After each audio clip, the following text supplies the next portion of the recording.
Hello, welcome to our agroforestry webinar, and we're glad you're here. My name is Beverly Babb. I'm the Executive Director of the Arizona Community Tree Council, and in partnership with Arizona Forestry and Fire Management, we put together a grant to bring this education to the Snowflake Lake Conchos area and to people throughout the region who are interested in the topic. So I am going to hand this over to John Arona, who is with Forestry, to provide an introduction of some of our partners as well as our illustrious speaker today. So John, I hand it to you. All right, thanks, Bev, and welcome everybody. Just a thumbs up real quick that you can hear me. I always gotta double check. Yes. Okay. Yes. So yeah, Yes. so welcome. And yeah, my name's John Arona, and I am the Northeast District Service Forester with the Arizona Department of Forestry and Fire Management. And I work in our forest stewardship and legacy programs. And this got started right around a year ago, right before things started getting a little crazy last year. But and I know is on the right now. So he was the first landowner that contacted me out in this area, and was looking for assistance. And hopefully you can still hear me, because I just got an error message saying my internet's unstable. But he was just looking for assistance on how he could plant some trees, improve wildlife habitat in this area, and also better his land. And then we opened it up to other landowners out in this area. And it really started to blow up just with how much interest was out in that area. And so I was doing a lot of site visits, that last year, as much as I could. And then, I applied for this grant to provide some assistance to the landowners out in that area. And one of those landowners happens to be Jennifer Brownson, who is our presenter today. And so a big thank you to her for stepping up and being our presenter for this. And so I'm going to give just Jennifer a brief intro. So Jennifer, like I was saying, is one of the participated in our Great Snowflake Concho forest stewardship plan. And so Jennifer has, when I met her, I immediately saw how much passion she has for land stewardship and eco agriculture, and just education, and it was definitely two, as I said before, two tree nerds getting together and and being able to talk about tree planting and wildlife habitat and regenerate land restoration. So it was really great. So Jennifer has a Bachelor of Science degree in teaching, credentialing, and agriculture education from the University of California at Davis. She's double certified in permaculture consultant, receiving her certification over 20 years ago through the Lost Valley Permaculture Institute in Oregon, and then again in 2017 through the Jeff Lawton's online permaculture certification course. And so she is located there in the just at the Snowflake area with 40 acres herself, and she's really trying to make her 40 acres learning center for arid land restoration, ecosystem development and stewardship, wildlife, vegan, eco agriculture, natural building, living, social and spirit, and then taking a close look at the social and spiritual benefits of caring for the environment. So without further ado, I'll be quiet and I'll hand it over to Jennifer. Great. Thank you, John. Yeah, it was really funny when John came out to the property. We were like two little kids in a candy shop playing with the agriculture and walking around and having a great time talking about land stewardship. So yeah, thank you. Okay, I'm going to go ahead and claim the screen here and get the presentation up.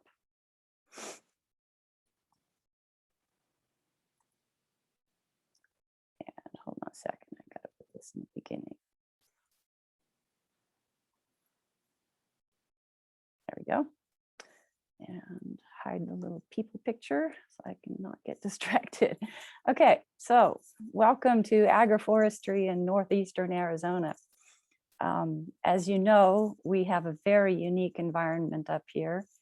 We are very arid, and yet we are also high in elevation. We have extreme temperatures. Within a single day, we can swing 30, 40 degrees. It's really intense sometimes. And it's not easy to grow anything up here. It's a real challenge. I originated from California, and when I first came out here, I had to start over again. I had to learn everything from scratch because this is nothing like California. It's been very humbling. So hopefully we can learn a few things together about agroforestry, what it is, and how we can apply it to this unique environment we have up here. And as you know, things are getting even more crazy with the environment in general, you know, with the extremes and the flooding and the droughts and all kinds of things. So let's see what we can do here. All right, here's a quote that we're not quite sure who to attribute it to, but the best time to plant a tree was 20 years ago, and the next best time is today. And I think that's really appropriate because we're going to be thinking a lot about the future these days because we've made some mistakes in the past with our environment and with agriculture. And it's time that we start thinking ahead. So planting trees is one great way to think ahead. So congratulations everyone here for caring about trees and bringing them into the picture. As John mentioned, I went to UC Davis with an agriculture degree, and boy, it's really changed. It's something that really strikes me. When I went there, there was no eco-agriculture course. There wasn't even organic farming. It was all commercial agriculture. They did have an organic farm there, but it wasn't part of the curriculum. So things have come a long way since I went to school. And one of the first things I did when I got out of college is I went and worked on a biodynamic farm so that I could get some practical experience with eco-agriculture, and that was fantastic. Nowadays, we have so many new buzzwords: regenerative agriculture, sustainable agriculture, agroforestry. I mean, it just goes on. And permaculture was one of the ways that I learned a lot as well. That is something that if any of you are interested in learning more about ecologically minded agriculture, permaculture is a wonderful way to do that. Plus it's also very supportive for people who are homesteading, which is something that is very popular in the Snowflake and Concho areas. So that might be interesting to a lot of people. So what is agroforestry? This is a picture of a different kind of agriculture. You see the row crops of corn in between trees. And this is not something you would have seen 40 or 50, maybe even 20 years ago. So this is a entirely new face of agriculture. And what it's defined as is the intentional mixing of trees and shrubs into a crop or an animal production system to create environmental, economic, and social benefits. In other words, it makes so many benefits for us. It improves the soil, it improves the quality of the crop, and in many cases, it actually improves the profit. Well, it does improve the profit of the crops because you're gaining in so many different ways. One of the places that you gain a lot is in the soil itself, and that's not something that's easy to quantify. So yeah, it's a wonderful way of taking advantage of something that happens in nature that we don't see very much in production agriculture, and that is the benefits of diversity. Diversity is incredibly supportive of healthy plants and soils. So that's a main foundation of agroforestry. So what it comes down to is healthy food is what we want. Healthy food for us, healthy food for our animals, healthy food for the plants that are also on this planet, and healthy food for the soil. So in order for all that to happen, we have to have healthy plants and healthy soil. And that's where the diversity comes in that I mentioned. Plants and organisms support healthy soil and healthy plants and healthy food. One thing that I learned recently that I didn't know is that, well, the plants and trees are naturally immune to insects and diseases when they're fed well.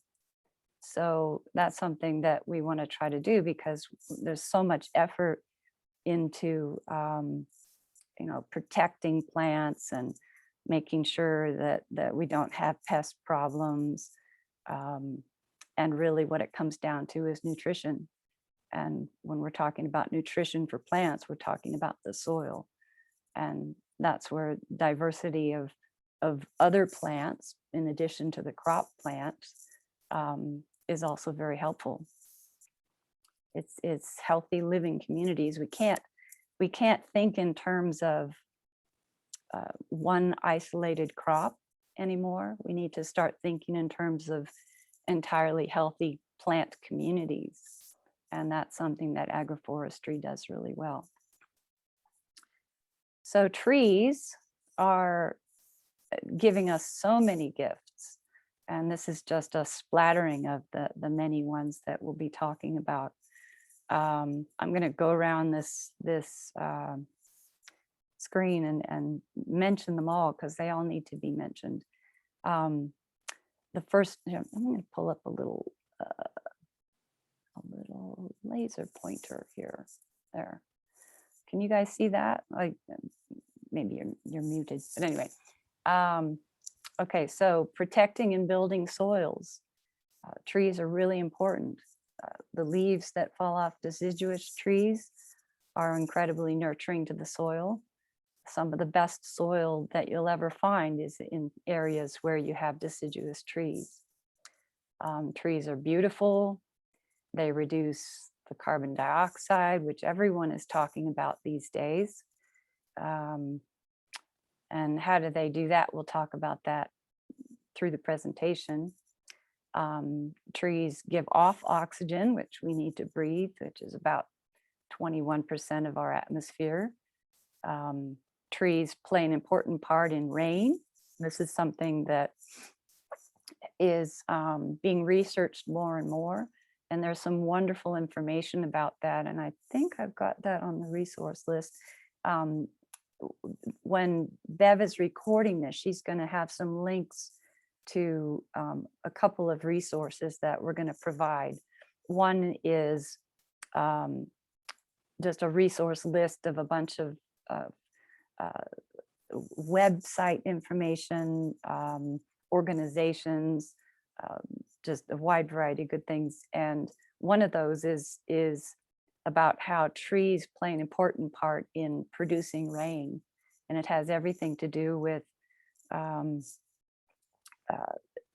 increasing the covering of the soil so that you have a decrease in temperature. When the ground is hot and unprotected, it does not provide a good environment for rain to develop. Whereas when you have a forest full of trees and the ground is covered with growing living things, there's actually a greater production of rain in those areas, and there's a direct correlation. So trees play an important part in that. Okay, screening for views, and we have fuel is another benefit of trees. Wildlife habitat, shade, again, diversity, food for all living things, increased crop yields, increased income in production agriculture, and like I was mentioning, moderating temperatures, which affects that rain cycle, and windbreaks. And where we live, windbreaks are really important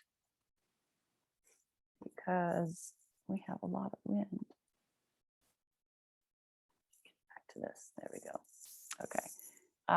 By planting trees, we're contributing to the critical restoration of climate, soil, air, water, food, ecosystems, well-being, and wildlife.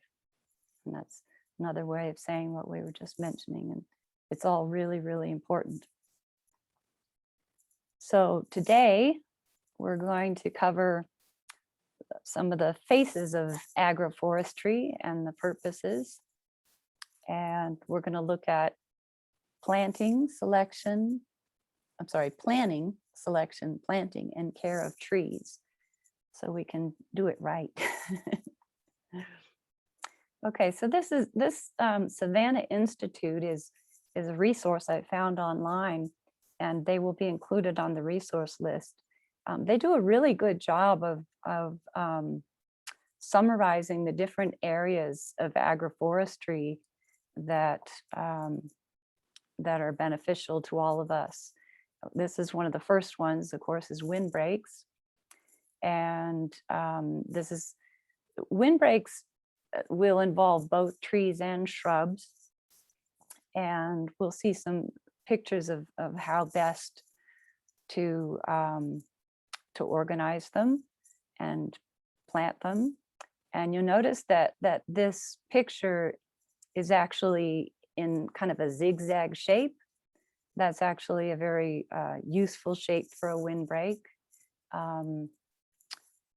Sometimes we think of that winds are only going to come from the major direction, like the southwest for us. And so we might think of just putting a windbreak in one straight line, but in reality, it works better if they're curved or shaped like this, rather than just a straight line. So we'll look at that some more. Obviously, windbreaks have many benefits for us out here and anywhere. When you reduce the wind, you're going to reduce the evapotranspiration issues, where the wind is basically sucking the water out of your crop plants. So by reducing the wind, you're going to make your water cycle much more efficient. The physical battering of the plants will be reduced, of course.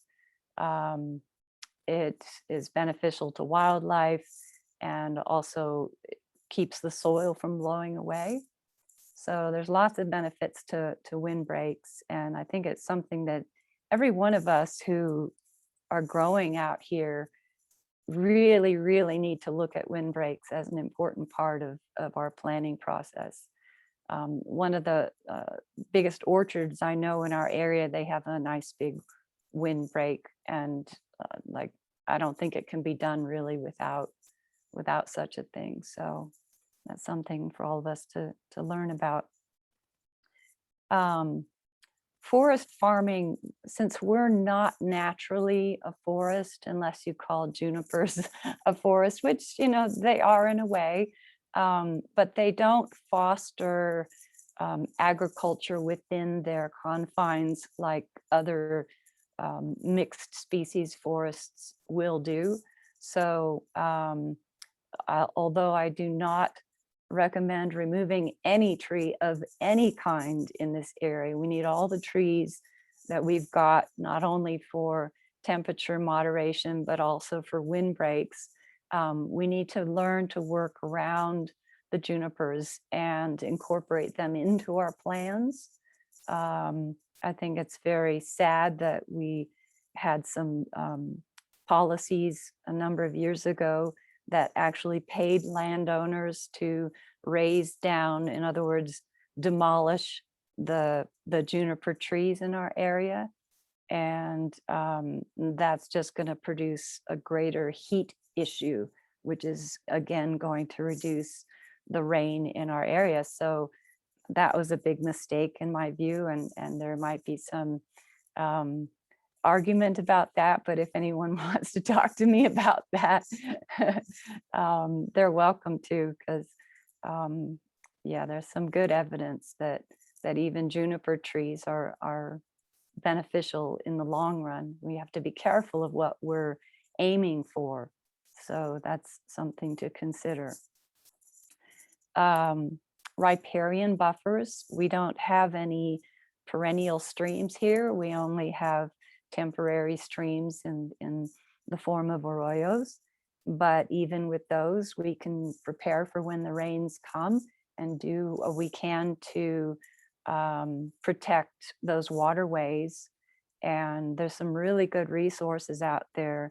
The Quivira Coalition, they have a website that has all kinds of resources about riparian restoration. It's some really good stuff. So that will be on the resource list. See, we've got silvopasture for those people who have livestock. There's lots and lots of evidence about how trees integrated into livestock situations are extremely beneficial to the livestock.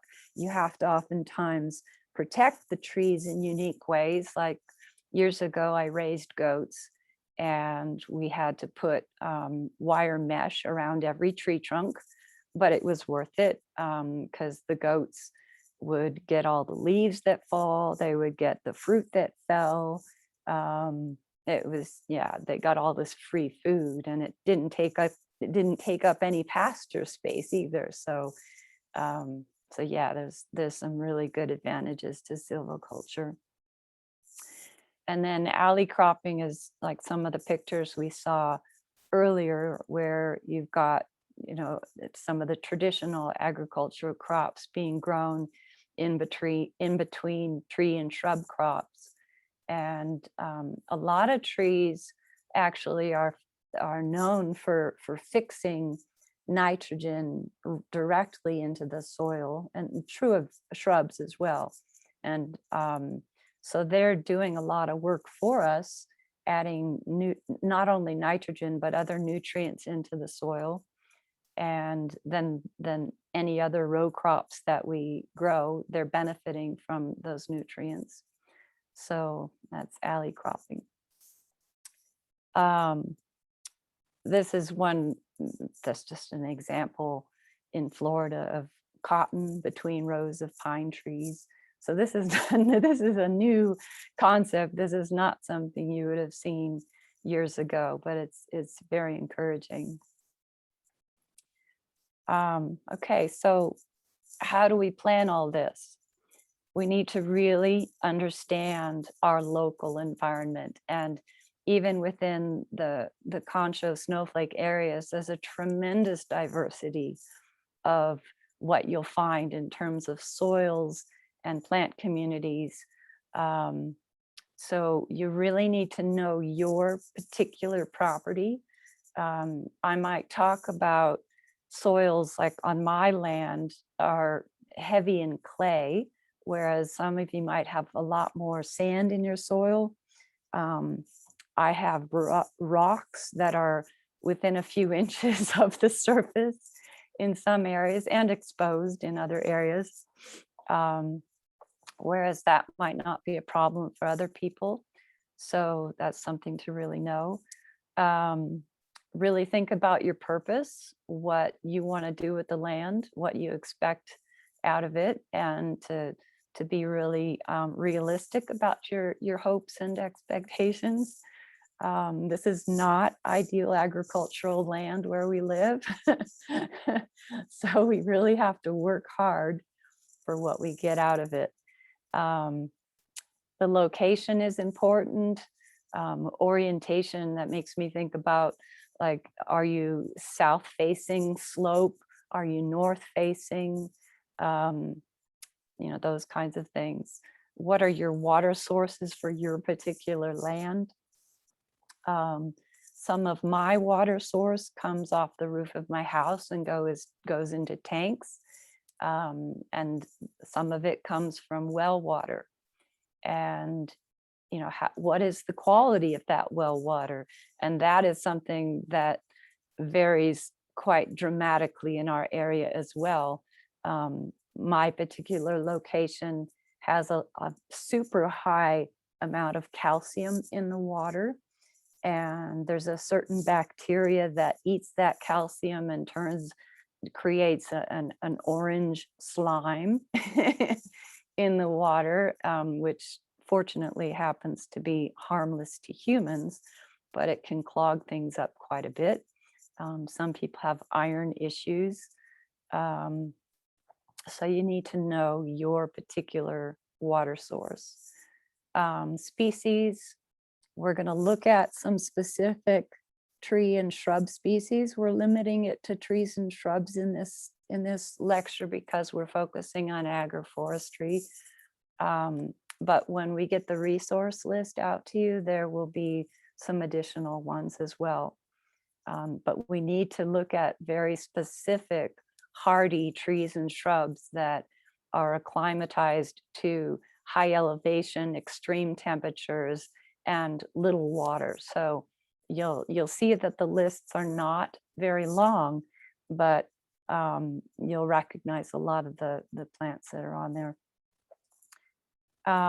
Something to consider is companion plants and guilds. It's been shown repeatedly now that trees and shrubs and row crops grow better when they're grown with the diverse companions, and guild just means like a group of compatible trees and shrubs and plants. And so they're much happier and healthier when there's diversity there. We need to protect fencing and protection. We need to put up fencing because we all have rabbits and a lot of us have rodent issues, and there's deer and elk and all kinds of things. So that needs to be considered in your financial plans with this, because fencing could be pretty expensive. One thing that a lot of us are learning about is the benefits of mycorrhizal bacteria. That's one of the inputs that I highly recommend, and all the experts that I've listened to, they highly recommend inoculating all trees and shrubs and plants with mycorrhizal bacteria before putting them in the ground. The evidence is very clear that that's very worth your while. We're going to talk about mulch and the care of trees. So there's a lot of information to cover. This is just an example of shade tolerant grasses. So it's a grazing, or actually a hay producing production system that's within the sphere of walnut trees. And as some of you probably know, walnut trees are well known to put off some toxin in their roots that makes it difficult to grow other trees right next to a walnut tree. But there are some plants and shrubs and grasses that are not affected by that. And yeah, so that's something about walnut trees. Okay, so windbreaks. We're going to look at this one in a little bit more detail. And you'll notice the picture in the upper right here, where we've got some different shapes and sizes of wind. And let me pull up my little marker here. So the prevailing wind is coming from this direction. So you're going to want to start your windbreak with some low shrubs and progressively get into trees, and then taller trees and evergreens and tall evergreens. And this can vary somewhat, like you might have an evergreen in here that's like a juniper that might not be very tall. But basically you want this wedge shape to your windbreak. You don't want to put a row of very tall trees by themselves in a straight line, because, well, I'll show you a picture of what happens when you do that.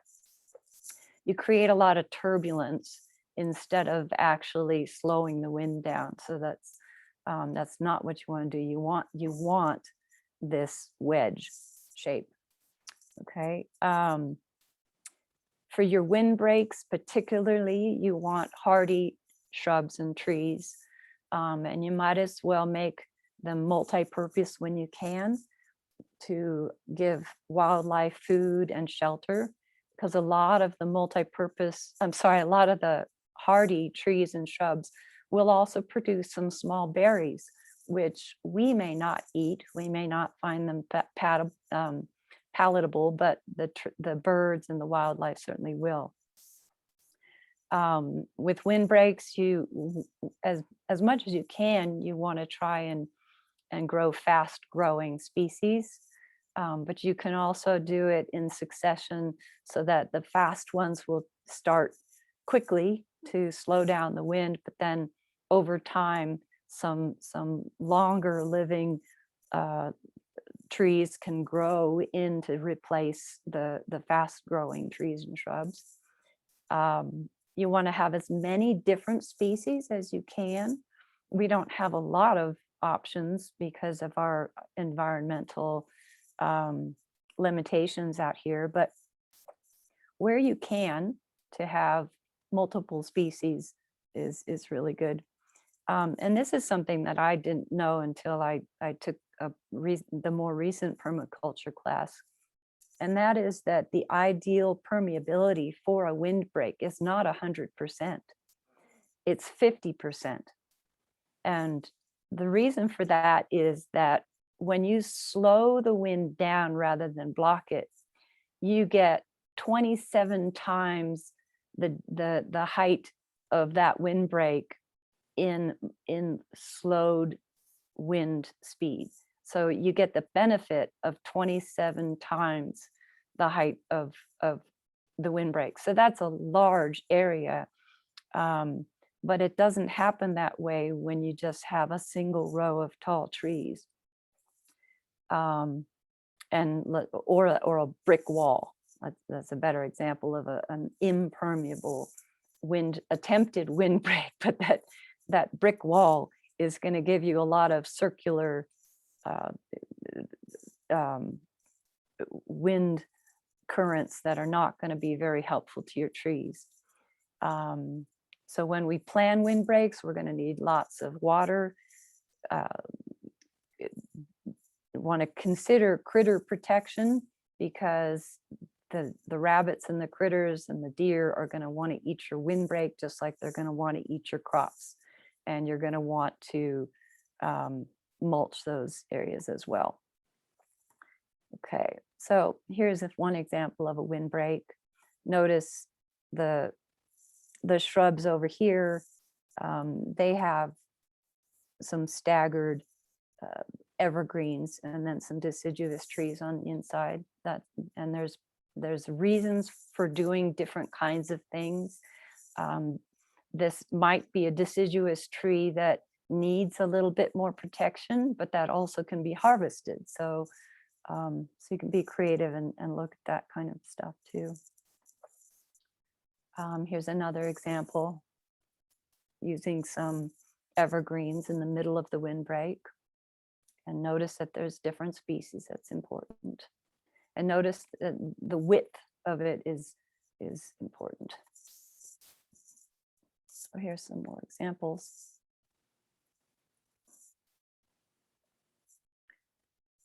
Okay.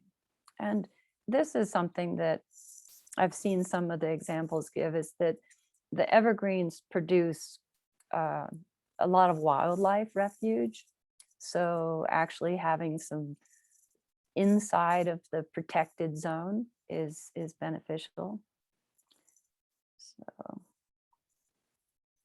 there's some more examples of the wind patterns, the turbulence patterns, which is, I think, is quite interesting. This is the semi-permeable example that you want.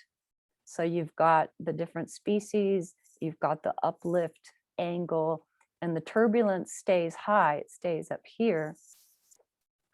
Whereas you've got this consistently but reduced wind area over some cropland versus a windbreak that is too narrow, too tall, too quickly, and too dense. And there you've got the turbulence right next to the trees, and it is turbulent throughout the zone afterwards as well. Okay, so food forests. This was another area of agroforestry. And in permaculture, we talk a lot about this as being a multi-layered endeavor. So you've got if you're lucky to start out with a forest, you'd have some of your tall tree layers already in place, but we don't. So we have to get creative. But you've got all these different layers, and you can take advantage of them within a given area and utilize all of this growing space. You've got your low ground cover down here. You've got your shrub layers. You've got your shorter trees, and then your taller canopy trees.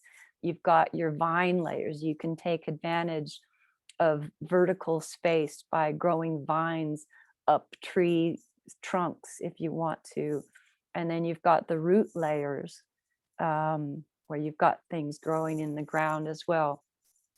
So this is kind of a classic 7 layers of the forest garden, and take advantage of all of them. Like my picture of my future garden is going to look like kind of like this, where it's got trees and shrubs and plants and perennials all mixed together.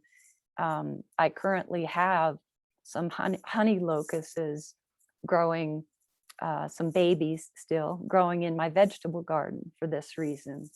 So yeah, and we'll talk a little more about honey locusts when we get into species, because they're very beneficial for the soil as well. So this is what a food forest can look like, and a food forest doesn't have to have a forest as a backbone. You know, it can be just your veggie garden where you're adding fruit crops and soil building trees into your veggie garden to give it the diversity that we just talked about. So it's not that complicated.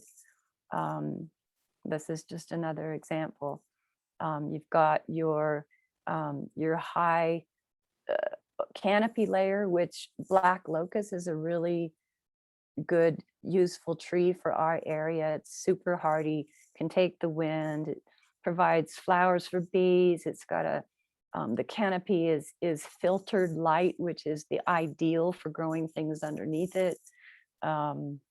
It's a wonderful canopy tree, and you can grow the next layer, you know, your cherries, pears, peaches, apples, etc., your fruit trees right underneath the black locust. And then your herbaceous layers and ground covers, vines, etc. So yeah, it's some good plants there. And this is important here. I think you can see my cursor here. This food forest includes a swale. It includes a water catchment area, and we're going to talk more about swales and what they are in a bit. But that's important to put into the planning of your food forest. Okay, so water is the key, and in this picture they've got some water lines, but we have some real challenges with drip system and water lines in our area. We have freezing temperatures throughout the winter and in very sporadic ways too. So it's really difficult to plan for having a drip system because it'll freeze and you don't know exactly when. I mean, it could be a nice warm day and then you get a frosty night. So what might work down in the valley doesn't necessarily work very well up here. So we're going to talk quite a bit about watering. Here's some myths that let's just mention. Watering until the roots reach the water table. That's not how it works. Most roots, even in some deep rooted trees, will only go about 20 feet, not 300 feet that you'd have to go down here to reach the water table. But what does happen is water does have the ability to wick up through the soil layers to the higher levels if there's if there's the right soil size and moisture in the soil. But yeah, the idea that they go all the way down to the water table is not accurate. Let's see, the roots as they're growing must have oxygen in order to grow, so that pretty much keeps them within the top 10 to 20 feet of water, of soil. So yeah, and they must have water. Turning off the irrigation on mature trees is a nice fantasy unless you're growing trees that are extremely well suited to your area. So it's really important to select trees that work well in our area. But what we can do is create water catchment areas that will water the trees as much as possible when we do have rain. So there's things we can do. This is more for folks down in the valley. Setting the controller, if we had an irrigation control system, the idea that it doesn't ever need to be changed is just a false idea. Okay, so watering our desert soils, the high desert soils. We need to understand our soils. We're high in sand and or clay, which, as you might realize, together makes basically concrete, which is what I get at my property. Some properties in the Concho area have a high silt as well, and that can be problematic. So you need to really know what you've got on your property. And there's some simple soil tests you can do to find out if you're not finding out through trial and error like I did. Our soils tend to be extremely alkaline, like 8.6. I mean, just way off the charts. So a lot of plants and trees that would grow in other areas, they might have similar temperatures and elevations, but are not acclimatized to our alkaline soil. That can be a real problem. So that's one of the big factors that I used to select the trees that are on our tree list. The clay aspect of the soils makes them very easily compacted.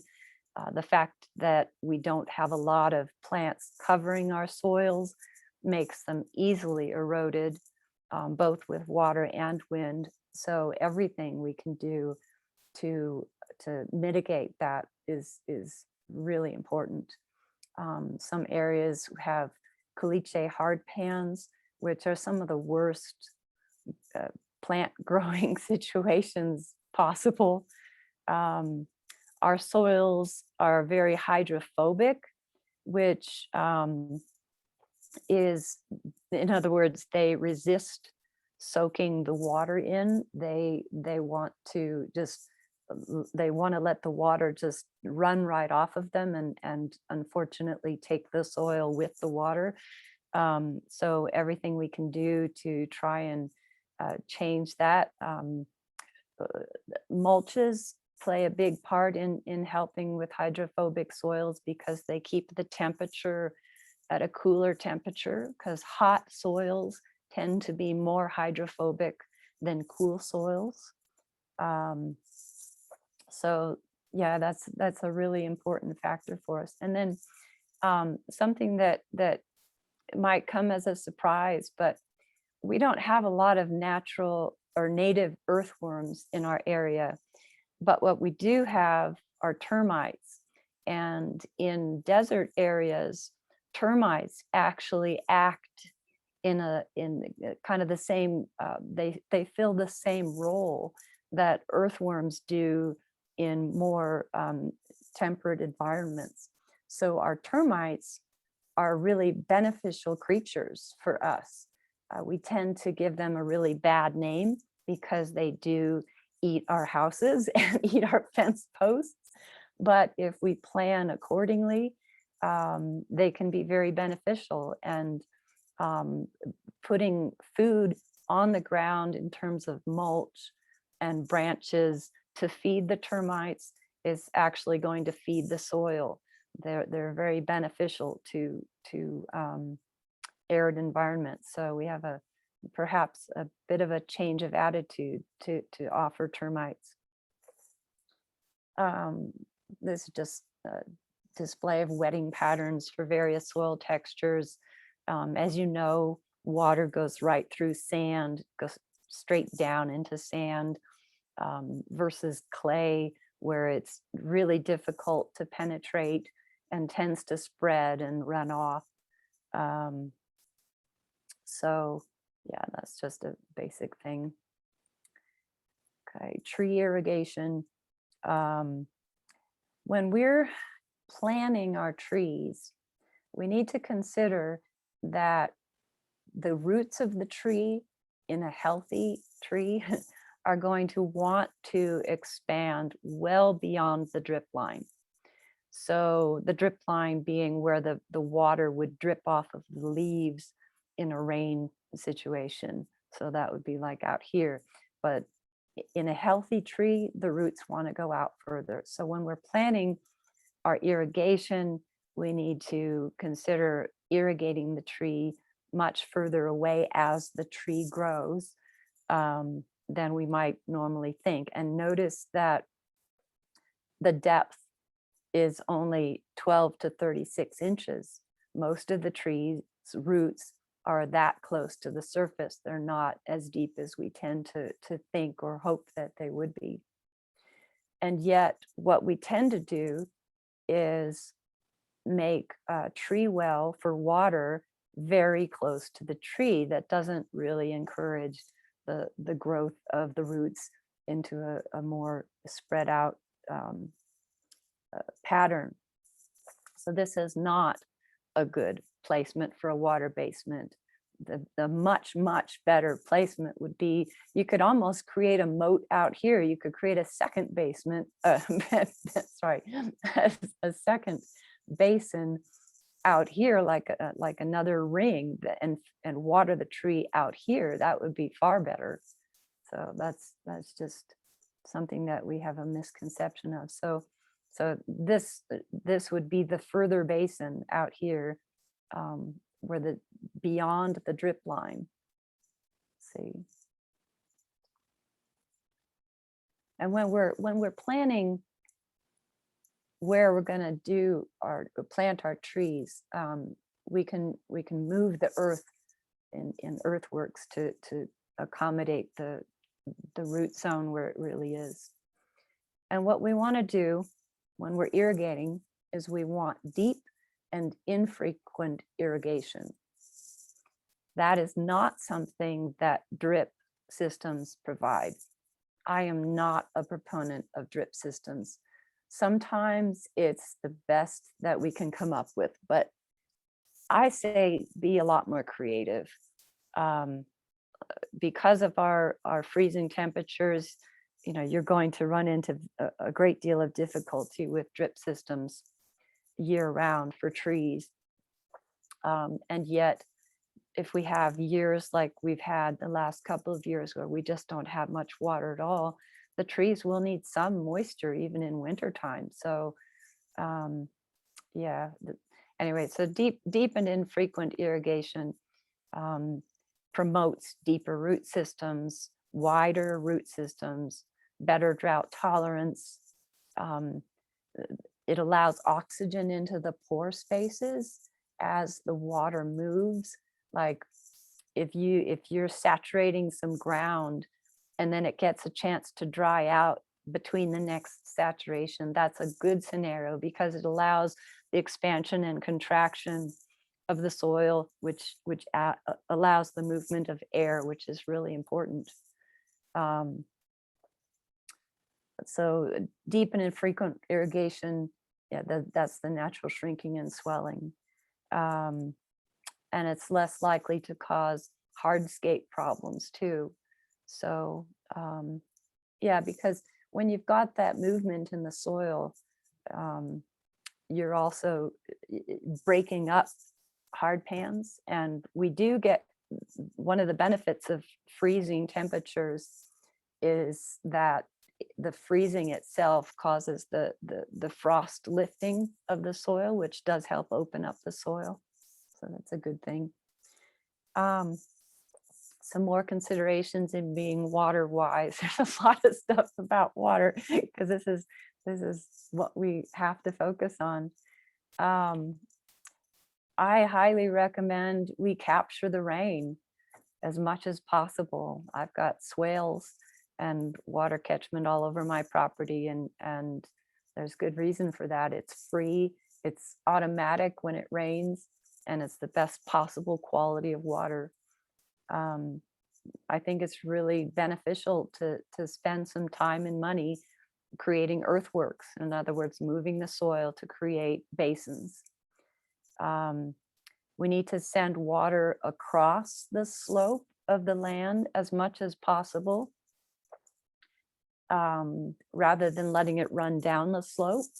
I like to, in planning for my property, I like to keep in mind that I would like to keep every bit of rainwater out of the arroyo. That's my plan, so that it never reaches there to run off the property. And I mentioned swales here. So a swale is basically a basin that's created with a berm, the berm being on the downhill side, and the swale is created on contour. So it follows the contour of the land. It will not be in neat rows in most places. So we have to be a little bit creative with how we're planting if we're going to follow the swale.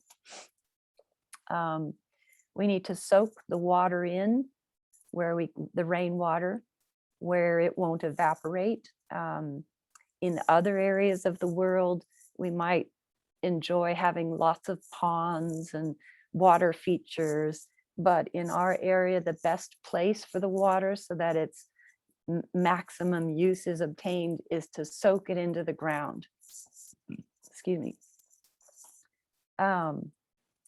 We don't want it to sit in ponds where it's going to evaporate very, very quickly based on our temperature and the wind that we have here.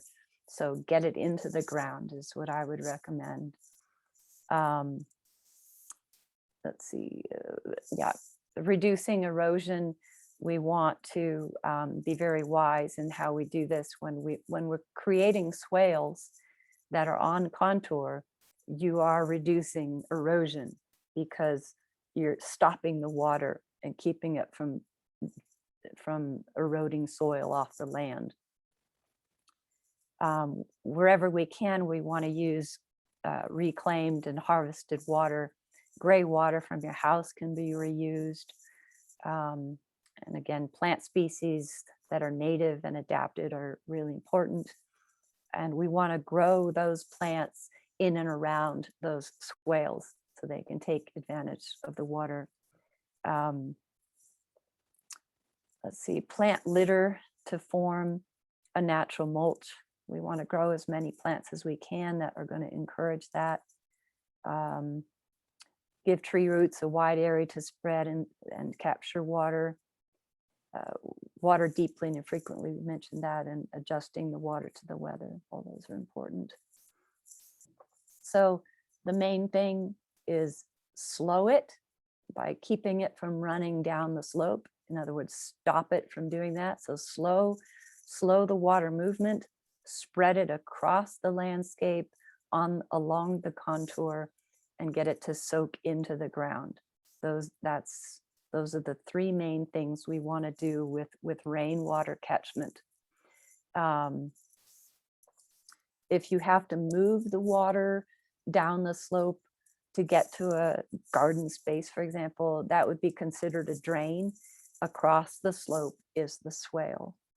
And like my goal, we want to minimize the flow to arroyos as much as possible.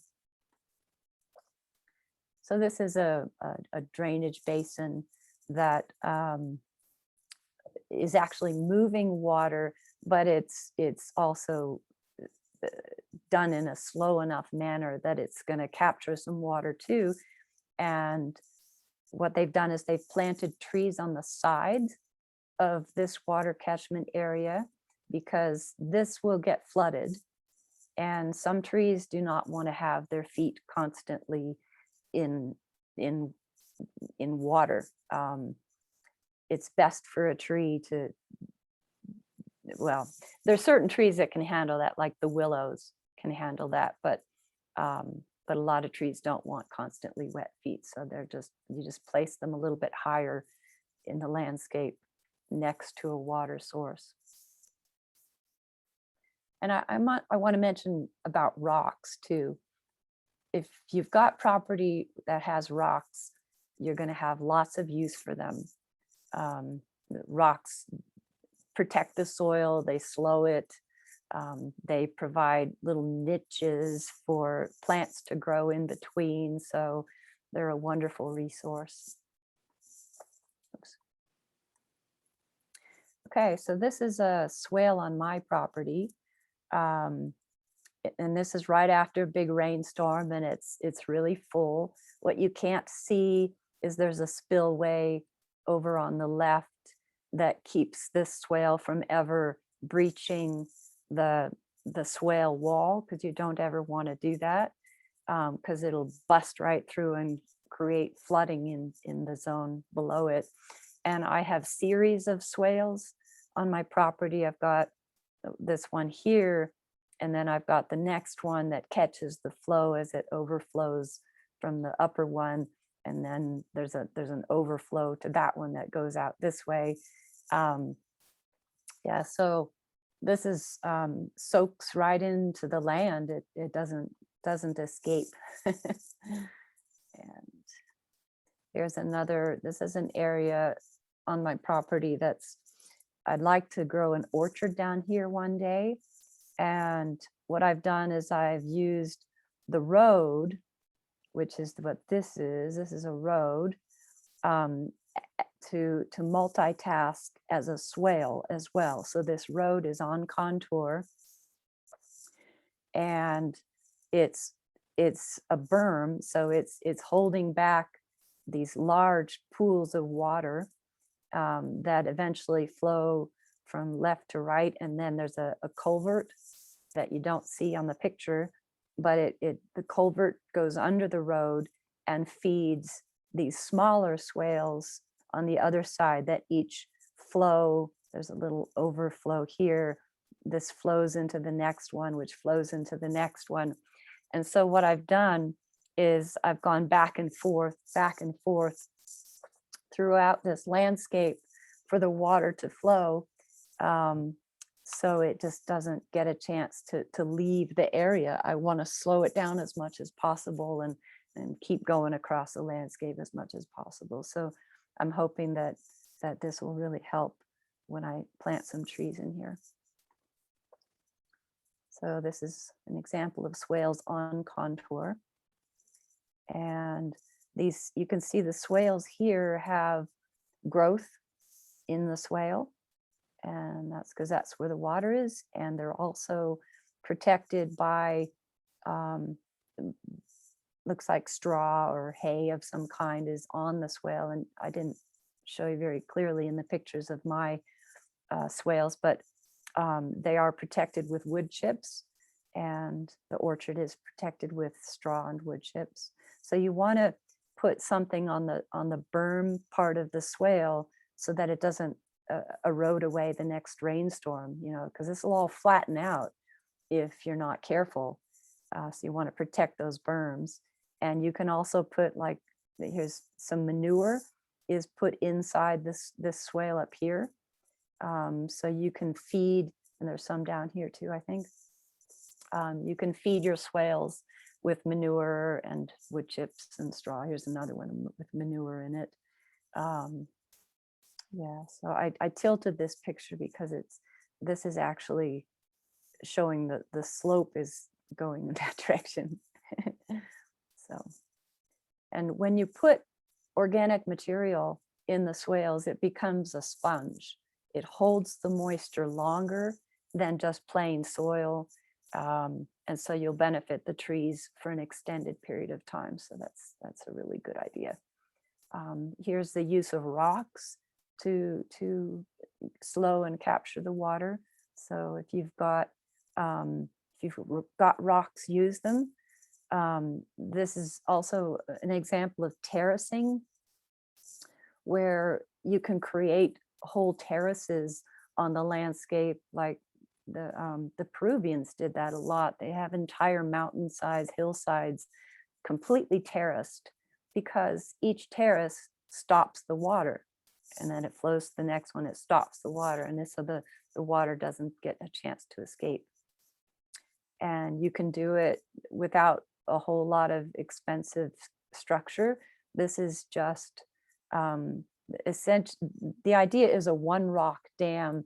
You can take single rocks and just put them across the landscape to slow the water as it's going down the landscape. Let's say this corner here, the lower left corner, is the top of the landscape, and down here is the bottom of the landscape. So the water is flowing down. So each of these is a curved structure that's capturing the water. And this is a very arid area. This is somewhere in Africa, I believe. And you'll see that the plant material is collecting right at each of these rock dams.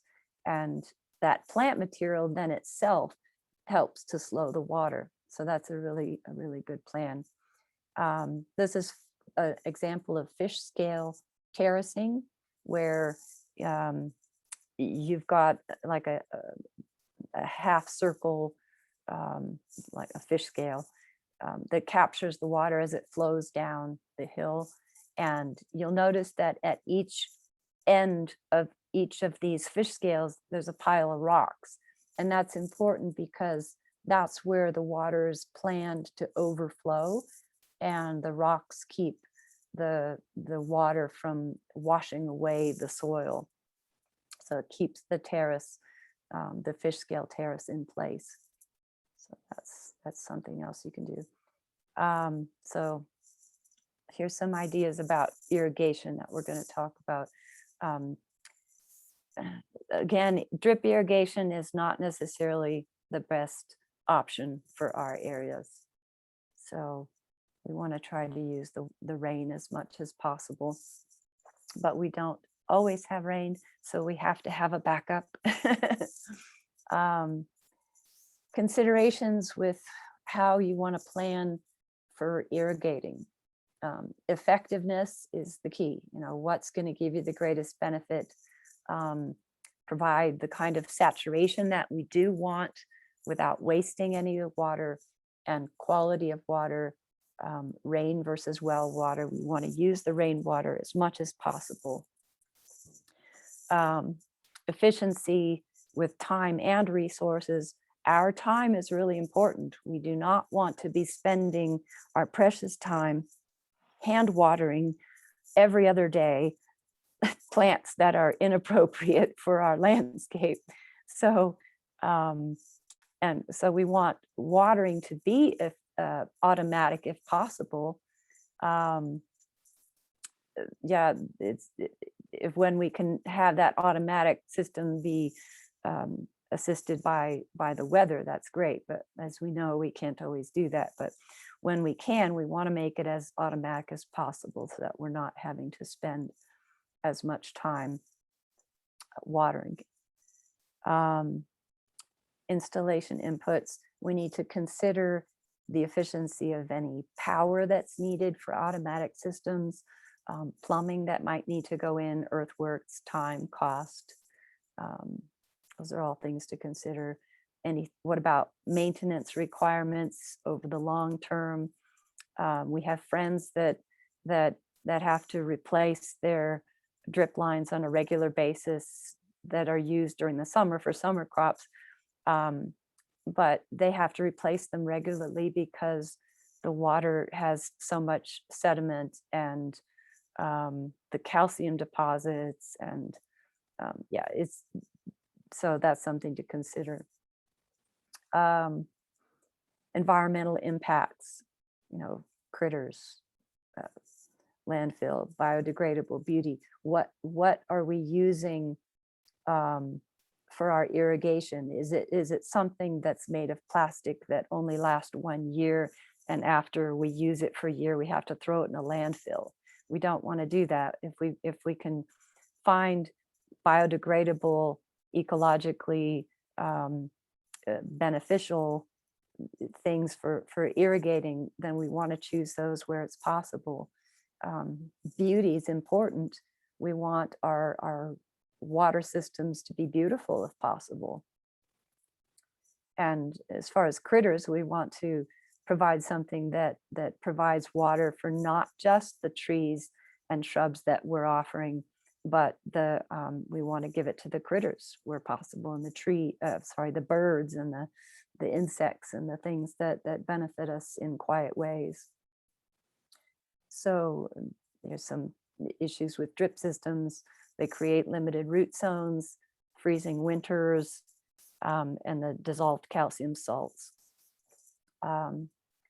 I prefer to use land formation swales and fish scales where possible, and to flood irrigate if possible.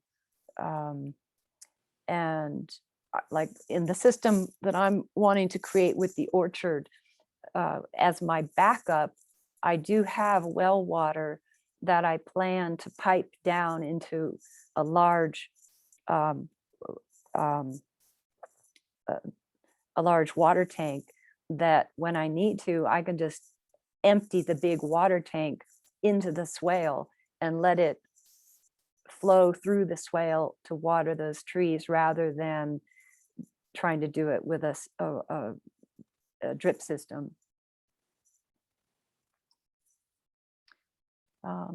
But if you have a drip system for something, it's important that you put the emitters where the roots actually are, and that's going to change as the tree grows. So it might start 1 foot away from the trunk, and then you might have these little extenders, and you can open up the loop of the loop of the emitters too, and get the emitters where the roots are. This is something that I've been experimenting with. They're called water boxes or grow boxes, and the water boxes that's what you see here. That's a water box, and it's basically a really highly durable plastic that can be used for like 10 or 20 years. It's sun resistant, and the grow boxes, on the other hand, are biodegradable. They're actually designed for being left out in the landscape for one tree to just use it for its lifetime. And so it actually breaks down after 2 years and becomes part of the soil. But I chose to try the plastic ones to start. They have a long life, and I can experiment with them in different areas and with different uses. So I bought a number of these, and I'm very happy with them. They are specifically designed for arid regions like ours, and they do perfectly fine in complete freezing environments. That's not a problem at all. Yeah, they work really well, and basically they are a cistern for the plant. They keep the soil moist and cool underneath because they actually have a little wick that goes, I don't know if you can see this picture, but there's a little wick that goes from the water containment area down into the soil. And so when it rains, the water is collected, goes into the cistern, and is held there without having it evaporate because of the way it's designed. And then it allows this wick to bring the very slow, steady bit of water to the roots. And yeah, I'm impressed. I think they work pretty well. The other thing that it does is it collects the dew rather than just the rain. And that's not something that we frequently have, but gosh, you know, every little bit counts. So yeah, they will be on the resource list because I think it's a good resource to use these. Okay, so here's some species. I've got 3 slides here of species that I chose over the years that I know are durable, and their zone, if you look at the zones here, most of them go down to 3, 4, and 5. And those, I don't know if you're familiar with the USDA growing zones, but basically our zone is around a 6 is what they say it should be. And I've chosen plants that are not restricted to, you know, 6 or above. I like plants that can handle a little bit colder because, you know, we on occasion get very, very cold temperatures below, you know, single digits, and maybe even colder. So I don't want to put a lot of effort into trees and shrubs that are going to die in that unusual cold snap. So most of these have a colder range, and they all can handle the alkaline soil, and most of them are tolerant of wind. So yeah, and I'm not going to spend a lot of time looking at these species because you'll get this resource list. But if you have any questions about them, you're welcome. Oopsie, sorry, I pressed the wrong thing here. Yeah, and some of these, like the Navajo willow, for example, they do fine in our area, but they do need some regular water. So there's some of these will need certain situations in order to be happy. But and I think I even on the next one, let's see, did I put it in here? Let's see. Well, somewhere in here, I think I put it in the following slide. I even included a fig tree. Now, fig trees are going to require some special help, but I happen to love figs, and it's not really difficult to train them into a large shrub that can be controlled, you know, with protection in the wintertime. But most of these are extremely hardy. I mentioned the honey locusts earlier because I'm incorporating them into my vegetable garden, because they provide nitrogen into the soil. They're hardy. They provide that nice light shade. They're just a great little tree. So these are some really wonderful trees, and here's the shrub layer. This is where I put the fig. But yeah, there's some great plants, and yeah, if anybody has any specific questions about these, you're welcome to ask me, and I may or may not be able to answer because I haven't planted all of them, but I might know something or be able to help. Okay, so this is an interplanted plot of chestnut, pawpaw, and aronia. And now we don't necessarily grow those here because our soil's a bit too alkaline for those plants. I even had trouble with the aronia, which are supposed to be a really hardy plant. But this is just an example of growing a diverse group of trees and plants. You'll notice that this one has a protection on the trunk of the tree. And I found that to be important because I've had some trouble with sun scald and whatnot, but I've got some more on that later. We'll talk about it. Choosing species that are considerate of fire issues.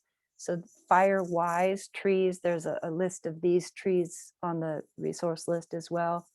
But basically trees that have a high moisture content, are deciduous, are low in resin content, are slow growing and less need for pruning, have minimal dead material, small leaves, and are well spaced. Those tend to be more fire wise than species that are evergreen, high resin, close together, dead material. So that's something to consider when you're choosing your trees. And this will be a priority around your buildings. So it's recommended that you choose fire-wise trees anywhere close to a building. So we're going to talk a little bit about biology. How's our time going? Oh, we're doing okay. Yeah, I'm going to try and zip through this a little bit because we don't want to take time away from questions. But okay, so growing points on trees. This is the major growing points. But as anyone who's done any pruning knows that as soon as you snip off the dominant growing point, that's when you start to get the growing points coming from below. So you get the nodes starting to activate, and you'll get branching down below. And root tips are the same way. They behave the same. And there's so much I could say about roots that I've been learning, but basically we do not need to be afraid of pruning roots. Roots have just as much capability of branching and creating new sprouts, just like above the ground.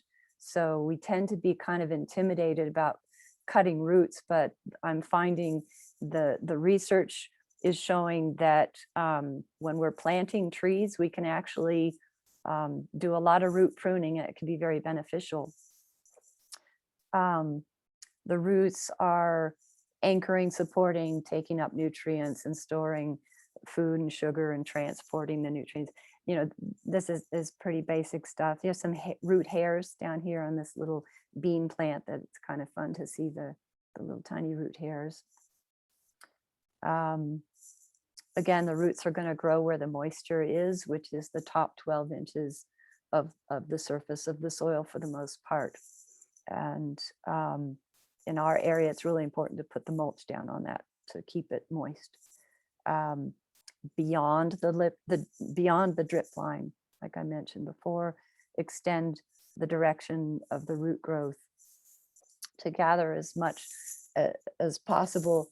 And let's see, is the extent and direction of the root growth is a function of more a function of the environment rather than genetics. So we want to help train the tree to have a good root system. The shape of a tree is kind of like a wine glass, because you've got a wide base to where it's collecting all what it needs. And an important thing is to remember that roots do not explore dry soil. They can't, okay? They need to grow in moist zones. That's why important when we're planting trees to get the roots started in appropriate way. So talk about the trunk and the bark. We've got the trunk is the strength of the tree, and it is composed of the xylem, which is the bark that's on the inside of the tree. You've got the phloem on the outside, and the xylem is what is going up the tree, and the phloem is what's going down the tree. You can think of phloem kind of like flowing, like water flows, so it's flowing down the tree. The bark is the outer protection of the tree, and the cambium layer is where the cells are produced. That's the active layer of the tree. And as some of you might know, when critters ring a tree, they're eating into the cambium layer, and if they go all the way around, they'll easily kill a tree. So that's the vulnerable part of the tree. So the phloem is just inside the bark. It's living tree. It's transporting the sugar from the leaves down to the roots and the trunk and the roots down below. And the sugar is needed throughout the plant for growth and storage. So that's just a diagram of that. We've got the next one is the xylem. It's the same picture, but the xylem is the inner part of the tree, and that's conducting the water and dissolved nutrients upward from the roots. And that's where most of the weight of the tree is supported by the layers of the xylem. Storage of carbohydrates in the form of starch and other materials, and it helps with the defense against the spread of decay. So that's the xylem. The trunk strength, a cylinder is one of the strongest shapes, and the annual growth rings are what form as a result of the growth of the xylem and the phloem. You get these growth rings in between each year, so you can count them and determine the age of the tree. The flex and sway of the tree trunk actually helps to add strength to the tree, strength to the wood. And so it's important that when we're planting trees, we let the trees move. We do not want to stake them rigidly, or they'll be weak trees. And trees should not be staked for long periods of time. Every time I go to Walmart, I think, God, I wish they'd take those stakes out because they're harming their trees. This is important. It's the flare of a tree, where the trunk is turning into the root zone. And this is far more important than I realized when I was learning about trees early in my life. And I've planted a lot of trees too deeply. It's important that the flare that you see here is above the ground. That has a big significance to the longevity of the tree.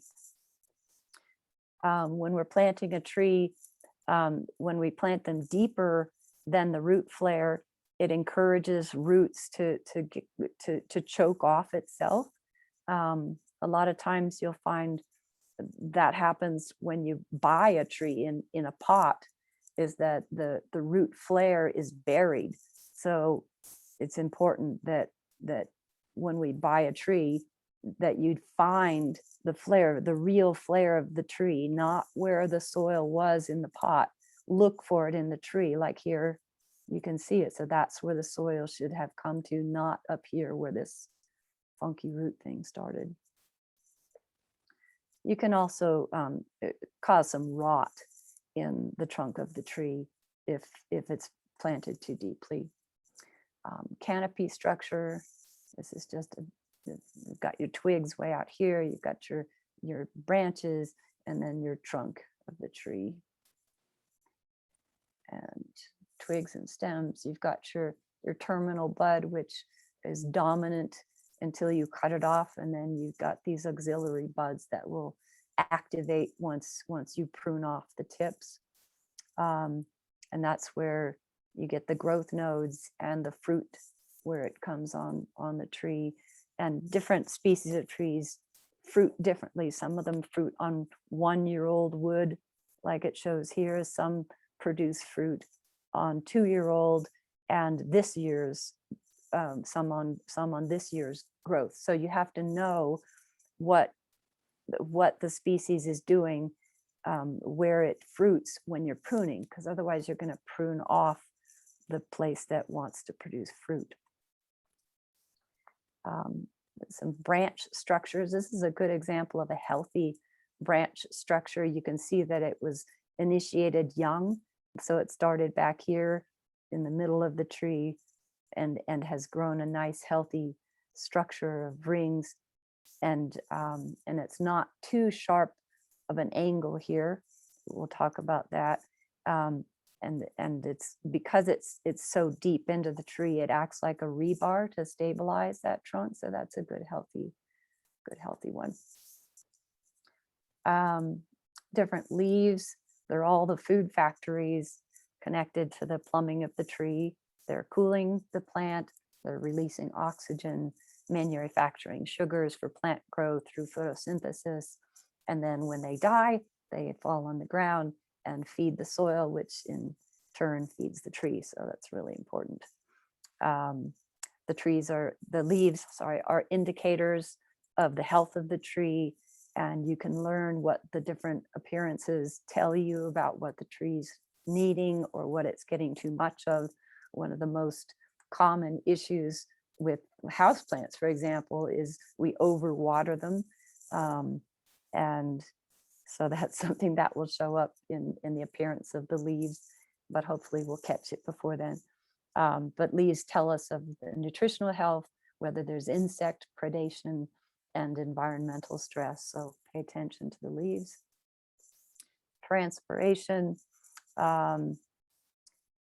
Yeah, this is the loss of water in terms of water vapor that helps to cool the leaf, as well as the environment, as well as the atmosphere.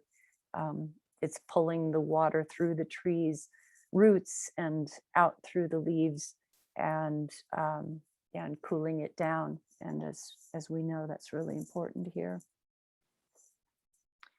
Photosynthesis. This is the key to everything.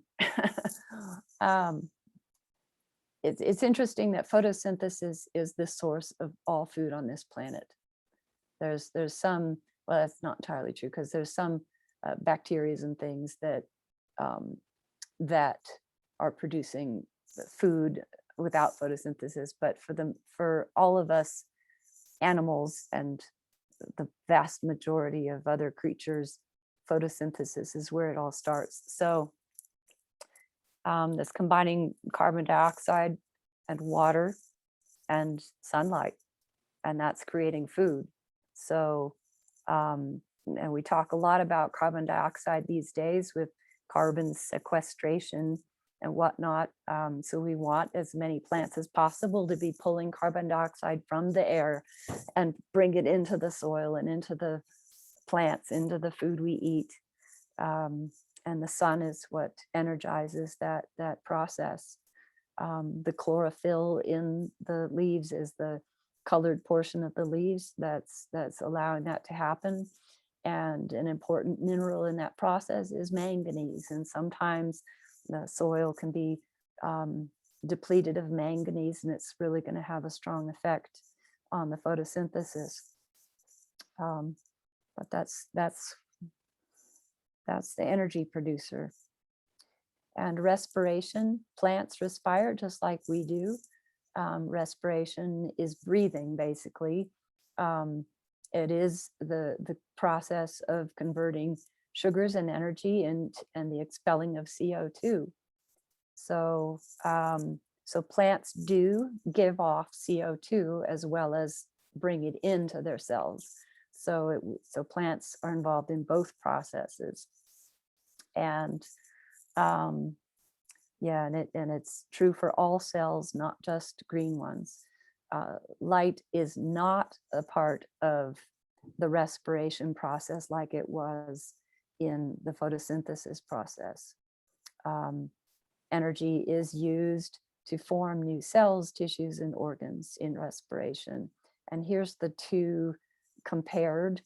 You've got the daylight process of photosynthesis with the sunlight coming in, the carbon dioxide coming in, the oxygen going out, the sugars going to where they're needed, and then the respiration process that can happen at night, and where the carbon dioxide is leaving the plant and the oxygen is coming in. And so it's important that we recognize that both of these occur. So when they're happy, when both processes are happy, we have beautiful growth and a happy tree. Yeah, trees are strong with good understanding of their needs. We can enjoy them for centuries. Okay, planting and establishment. Now, in other areas, you can often get bare root trees, which have many advantages. But in our area, most of our trees are going to be available in containers, and that's where you have to have some caution about looking for the flare of the roots and check for root boundness, because this is an issue with the kinds of planting containers that we use. Don't feel shy about pulling a tree out of its pot like this in the nursery before you buy it. It's okay to do that. Just check it and see, are the roots, circling around. And when we get to planting trees, we can also realize that this outer 1 inch all the way around the whole pot and bottom of the tree, you can prune that off, because what happens when the tree is growing is its roots are going out to the edge of the pot, and then they turn. And where they turn is where they're starting to circle, and that's an unhealthy place in the root system. So cutting that off is not a problem. Yeah, I've been finding some interesting research on that about root pruning. This is an example of some roots that have been pruned, and it might look extreme in the picture. But if this was a plant that had circling roots, it obviously has been in the pot for a long time, because the size of these roots, this is probably what was needed for this tree. So that's not a problem. So caring for the roots. This is in preparation for planting. It's ideal to soak the tree overnight in water. You do not want to soak it for more than 24 hours. That's an absolute maximum. If you soak it longer than that, they'll start to die. The roots will start to die. They'll suffocate. So soak them at least overnight is a good idea. If you can find the top, like where the flare starts, you find where the first roots start to come out of the trunk, and you do not want to bury the tree any further than that point. And sometimes when you buy them in the nursery, the flare is going to be well under the soil, so you do not want to use the top of the nursery pot soil as your indicator. You got to find it yourself. You want to cut any roots that are girdling, and then cutting the 1 outer inch of the container from the point of the container to that last outer inch is what I'm trying to say. There's sometimes in the past we've heard of slicing into the root zone. You can slice a little bit on the outside, like that 1 inch zone, but you do not want to do deep slicing. That's been shown to be harmful to the trees. And most important, sprinkle with species appropriate mycorrhizal fungi. That is super duper beneficial to the trees. There's some great products out there that are specific to the kinds of trees and plants that you're growing. So you need to know which kind. There's something called endo and ecto mycorrhizal fungi, and you need to know which that particular plant that you're planting, what it needs. So you have to have the right fungi. The mycorrhizal fungi produce a symbiotic relationship with the roots. They help to feed the plant and tree, as well as helping to feed the soil and its neighboring plants and trees as well. The mycorrhizal fungi extend the root system like 10 times what the plant by itself would have. So that gives it a massively extended ability to find water as well as nutrients. The fungi make insoluble minerals available to the tree that weren't otherwise available. They digest plant material and make it available as a nutrient. They improve the soil structure and the water holding capacity of soil. They produce fungal biomass, which is turning out to be a major source of organic matter in the soil, is the fungus biomass itself. So there's just extraordinary research on mycorrhizal fungi. You really can't duplicate what it does. It's a no-brainer. You want to inoculate your plants and trees, anything you put in the ground, and except for certain species. There's some species that don't have that kind of relationship with fungi, and you need to know which ones those are. So this is a picture of the mycorrhizal fungi on a plant. So this is a tree seedling, and the white is all mycorrhizal fungi. The brown, this little tiny brown, this short thing that only goes here, is the original tree root. So all of this is the mycorrhizal fungi. Do we need to be concerned about soil pathogens and insect pests?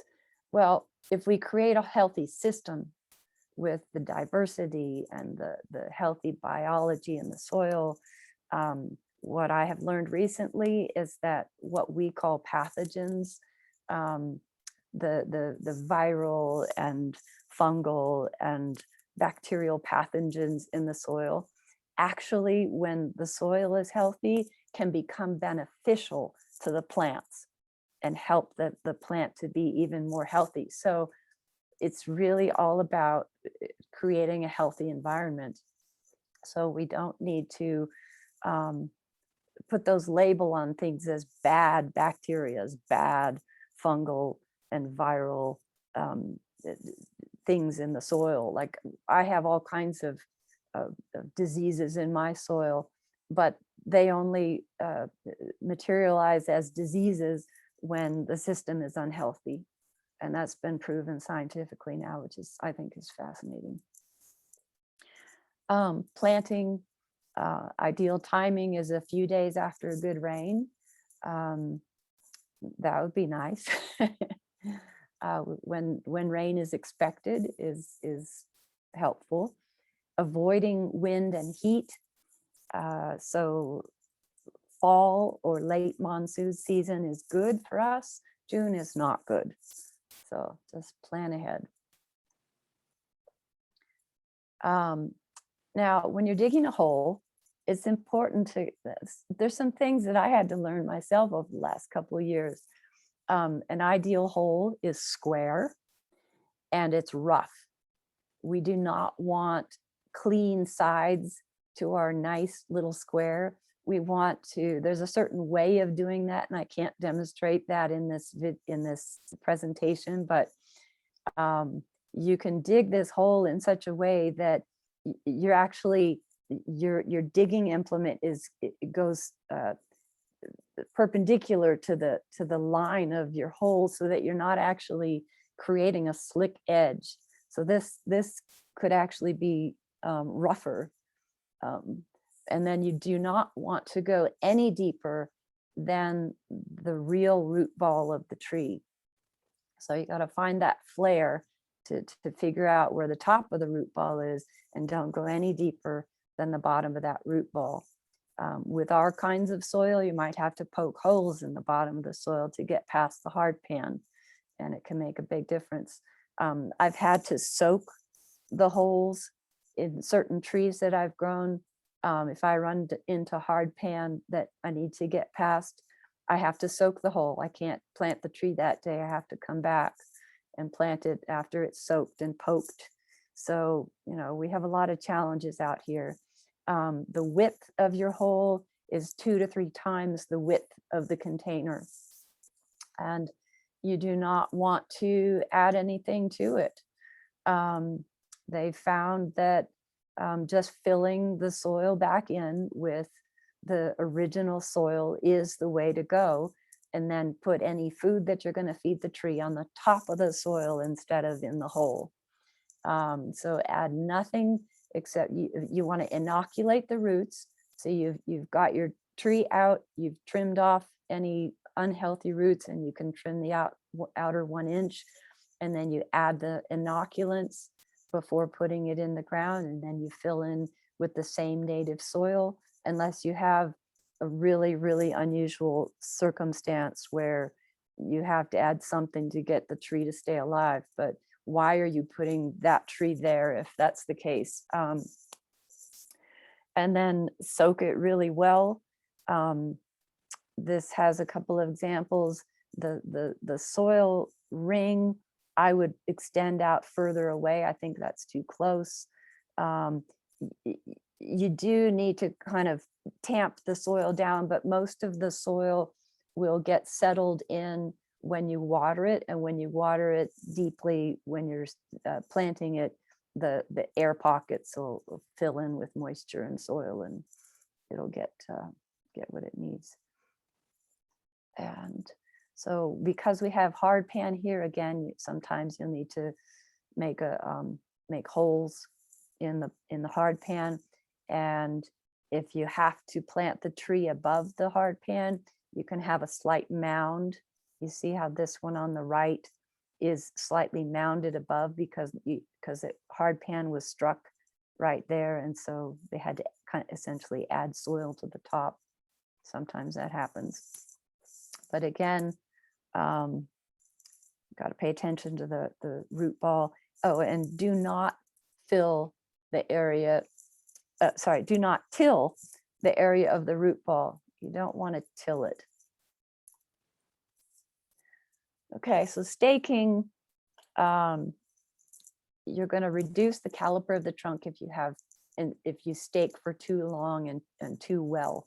You want that tree to move. If you can avoid staking at all, that's great. You get a smaller root system if a tree is staked inappropriately. You get more subject to breaking and tipping once the stakes are removed, if the tree is too dependent on those stakes. So there's a little diagram. You've got your prevailing wind. You want to have your stakes perpendicular, so you have it perpendicular to the trunk, so the trunk can go in the direction that the prevailing wind is blowing and come back out. Okay. Make sure to remove supports after a growing season, or you get horrible things like this. Other planting considerations, the most important factor in a successful planting is soil moisture. You need to get well-adapted plants, choose plants that are the right size. You can minimize pruning, make sure diversity is considered, and tilling causes humus and organic matter to oxidize into CO2. It releases the nutrients of the soil too quickly, and it destroys the soil structure that has been created through the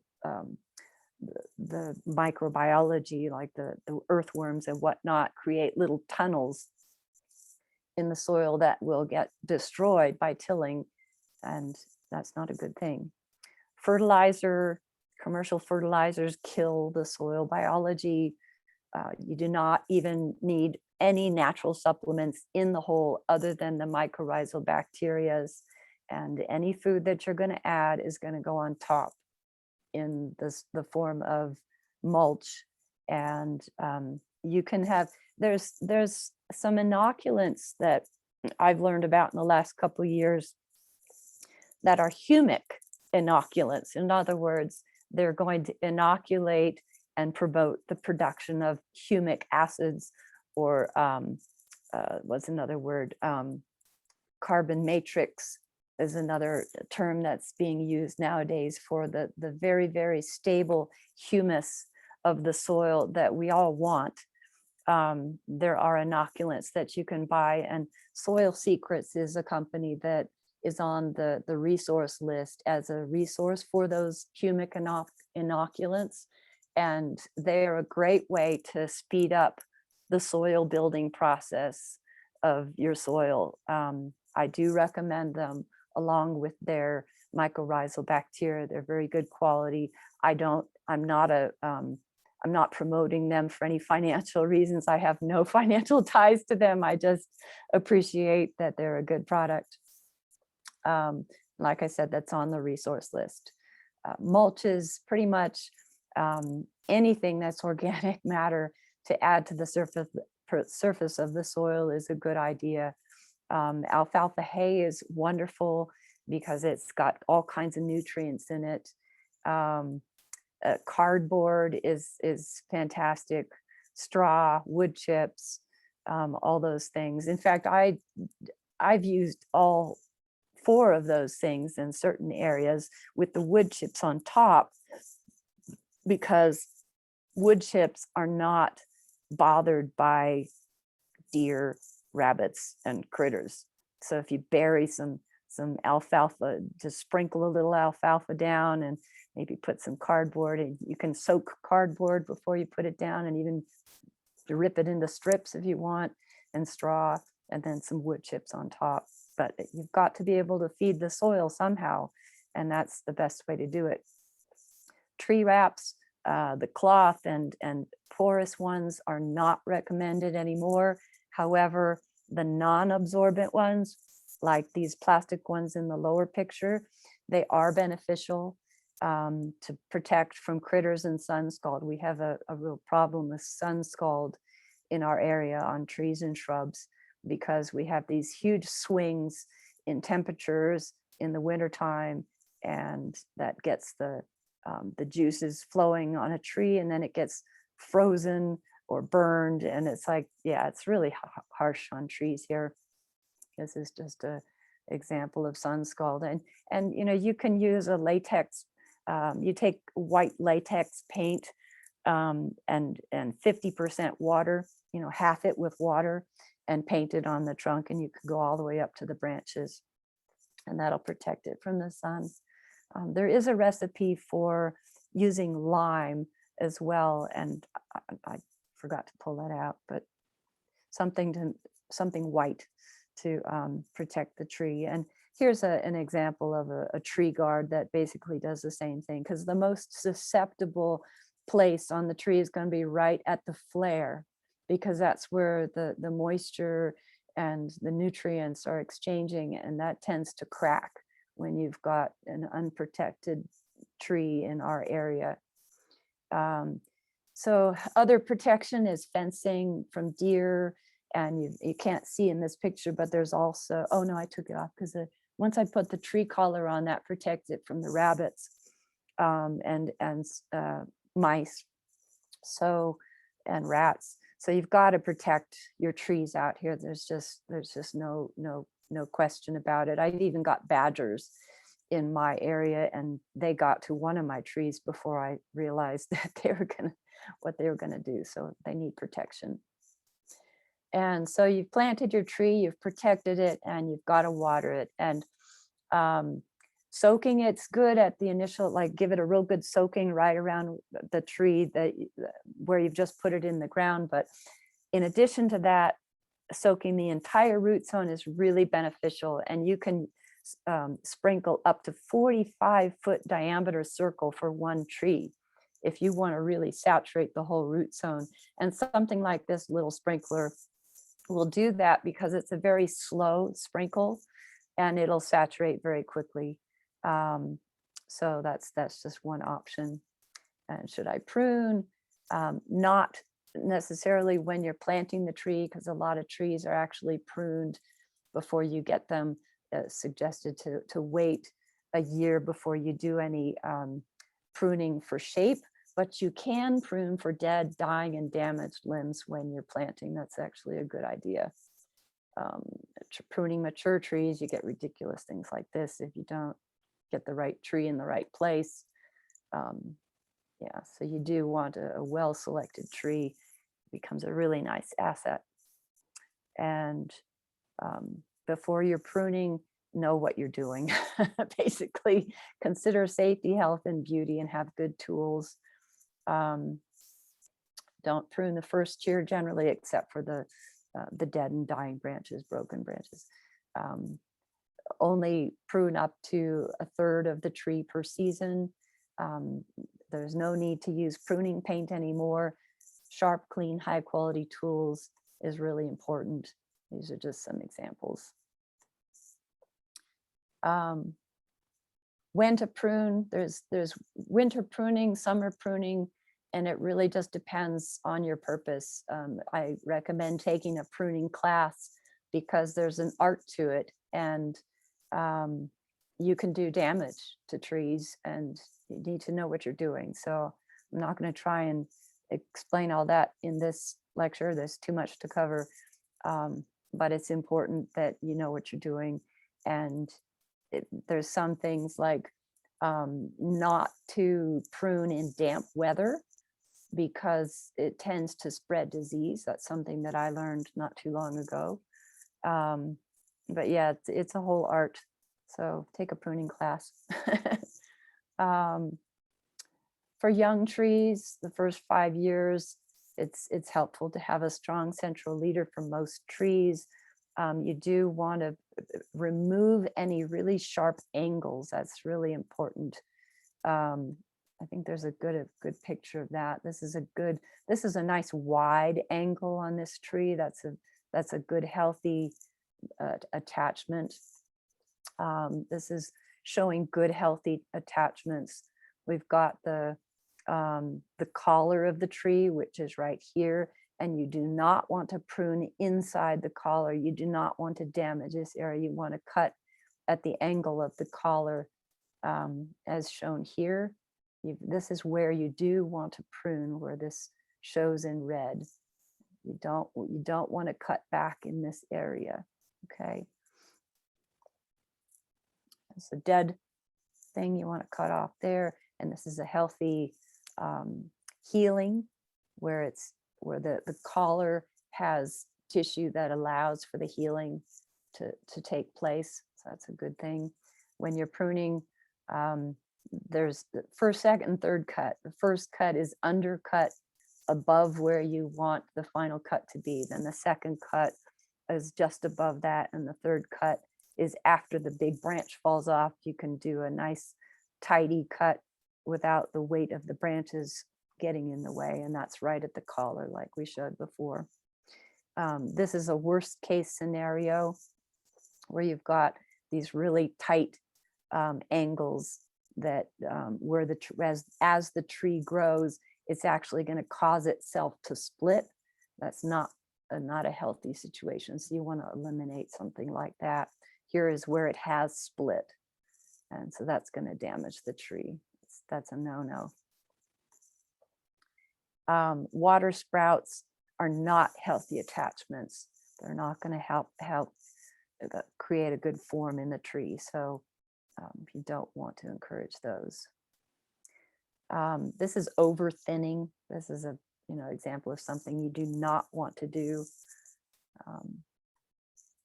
This is something you do not want to do. Also, this is topping.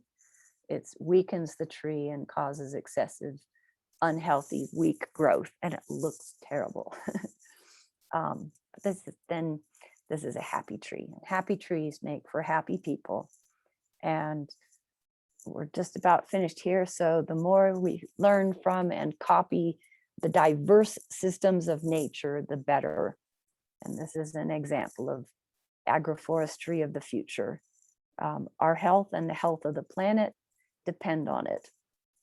So arid regions are particularly vulnerable to degradation and climate changes, but we can help.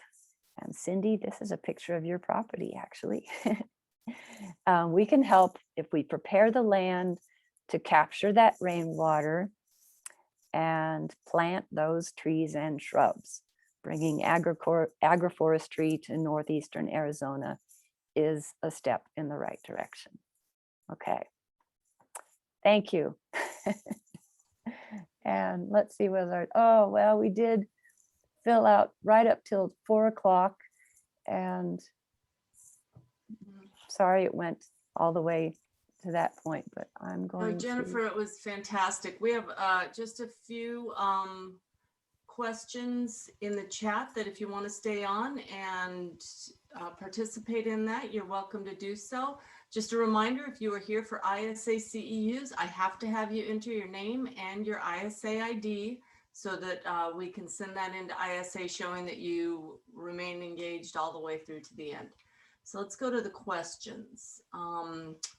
From Alicia, what do you recommend for protecting tree roots from gophers? Sorry to hear that you have gophers. You can use hardware cloth. It's what is it? It's about a 1/4 inch to 1/2 inch size hardware cloth. And you're gonna need to, if you've got gophers, really the only way that I know of to protect plants and trees is to do raised beds for the garden stuff. So you're putting the hardware cloth inside of a raised bed. And then for trees, you can create a cage that's a temporary cage around the tree. And you're going to count on the cage deteriorating. So you can actually use like a chicken wire, something the smaller the gauge of the chicken wire, strangely enough, the better, because you want it to dissolve over time. So your tree will get established within a couple of years. So you can get I think they have particularly thin gauged 1/2 inch chicken wire, and you'll create a cage inside of the ground. Okay. And with enough water, that will disintegrate. And in this case, that's a good thing because your tree will have established itself well enough. Does that answer your question? Okay.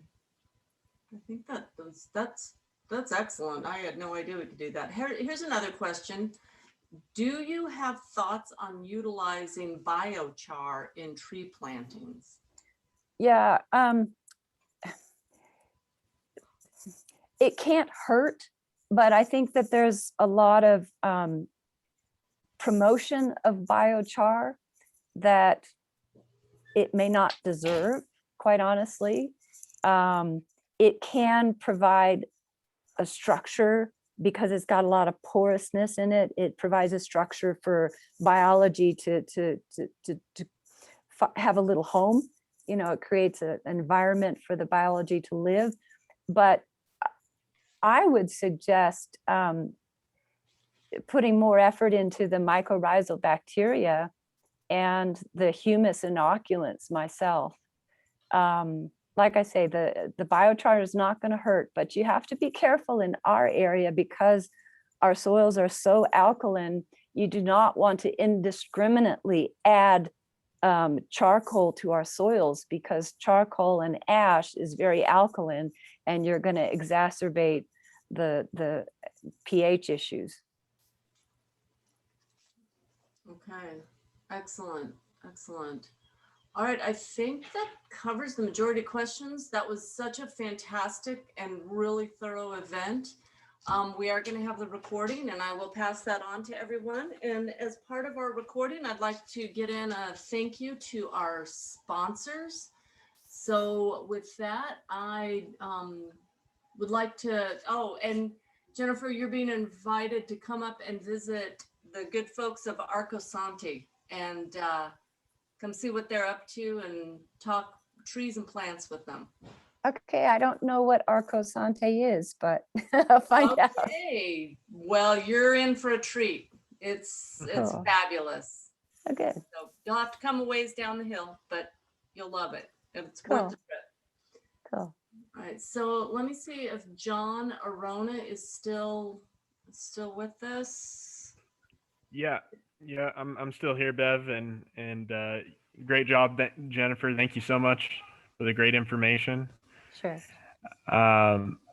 And Bev reminded me, I totally forgot to do all of our partners prior to the presentation. So thanks, Bev, for the reminder. But just a huge thank you to, we have some people from the NRCS. That's the Resources Conservation Service. Thank you guys for being on. And just so any landowners that are on, if you would like more information about the programs, they do have some, offer technical and financial assistance to landowners. The more popular program, Quality Incentives Program. So if you want more information about, I believe, Jennifer, is that it included some of the information? I believe that information is in some of the resources that we have. So, Anything and then that also a huge, yeah, go ahead. I was just going to say, anything you think that is going to be useful to everyone, we can add to the resource list too. I do have the sponsors all on there with their information. Perfect. And then, huge thank you to the Urban and Community Forestry Department, which is part of the Arizona Department of Forestry and Fire Management, for funding this. Big thank you to the Arizona Community Tree Council and for their partnership with this. And who am I? Oh, Arizona Association of Conservation Districts. They spread the word throughout Arizona and put it out to some of their folks that are part of that group. And am I missing any? Oh, the Forest Service, who provide the funds to Arizona Department of Forestry and Fire Management. So huge thank you to U.S. State Forest Service. And Bev, am I forgetting anybody else? I'm forgetting Swan. Swan is also a huge partner, and they have a lot of great information on their website. And that's the, I'm going to butcher the acronym because, Bev, do you want to talk about Swan unless we have someone from Swan on?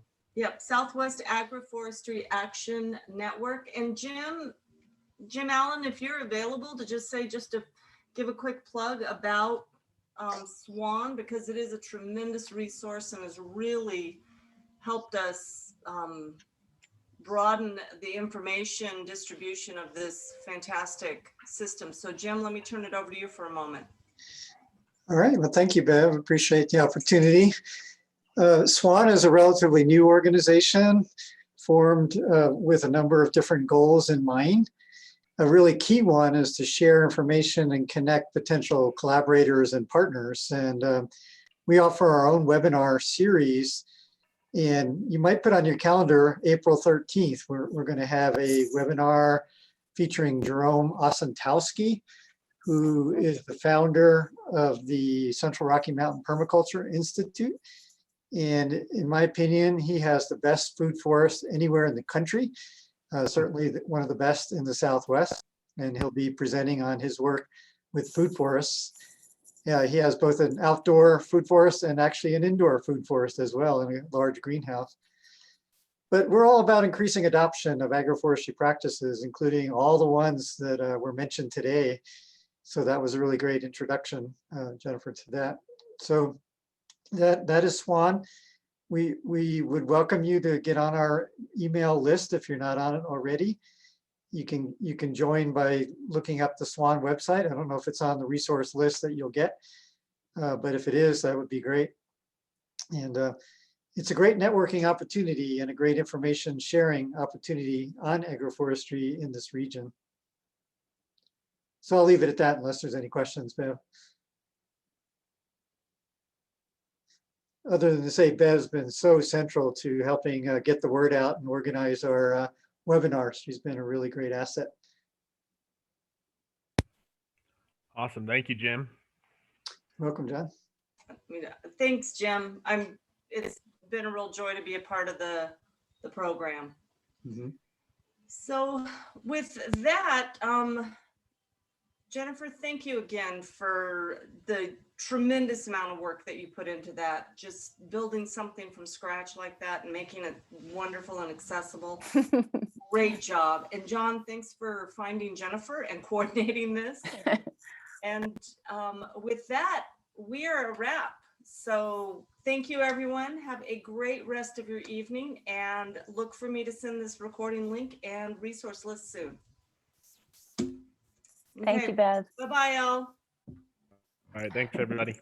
Bye.